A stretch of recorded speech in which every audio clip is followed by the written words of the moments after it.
புரட்சித் தலைவர் எம்ஜிஆர் அவர்கள் தான் முதலமைச்சராக பொறுப்பேற்று நிறைவேற்றிய பல திட்டங்களுள் மகத்தான திட்டமாக போற்றப்படுவது ஏழை குழந்தைகளுக்கான சத்துணவு திட்டம். எம்ஜிஆர் அவர்கள் தன் இளமை காலத்தில் வறுமையின் கொடுமையை அறிந்திருந்தார்.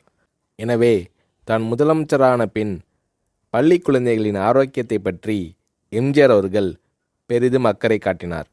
பள்ளிகளில் படிக்கும் ஏழை குழந்தைகள் பலர் சத்தான உணவு இன்றி மெலிந்தும் நோய்வாய்ப்பட்டும் இருப்பதைக் கண்டு மனம் வருந்தினார் எம்ஜிஆர். ஏற்கனவே தமிழக பள்ளிகளில் பெருந்தலைவர் காமராஜர் ஆட்சி காலத்தில் தொடங்கப்பட்ட மதிய உணவு திட்டம் நடைபெற்று கொண்டிருந்தது. எம்ஜிஆர் அத்திட்டத்தை 1/7/1982 அன்று சத்துணவு திட்டம் என்ற பெயரில் பயனுள்ள திட்டமாக மாற்றினார். எம்ஜிஆர் அவர்கள் சத்துணவு திட்டத்திற்காக 100 கோடி ரூபாயை ஒதுக்கீடு செய்தார்.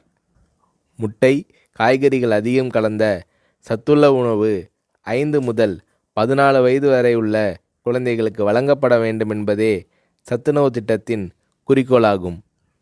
இந்திய பொருளாதார முன்னேற்றம், தொழில் முன்னேற்றம் என்பதை விட இன்றைய குழந்தைகளின் பசியும் ஆரோக்கியமும் அவசியம் என்பதை உணர்ந்தே சத்துணவு திட்டத்தை நான் அறிமுகப்படுத்தினேன் என்று சத்துணவு திட்டம் பற்றி எளிமையாக விளக்கமளித்தார் எம்ஜிஆர்.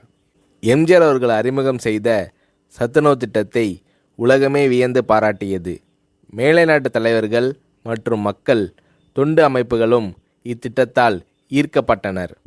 ஏழை குழந்தைகளின் ஆரோக்கியத்தை பற்றி அக்கறை கொண்ட தலைவர் தமிழக முதல்வர் எம்ஜிஆர் தான் என்று மேலை நாடுகள் எல்லாம் எம்ஜிஆர் அவர்களை போற்றி பாராட்டின.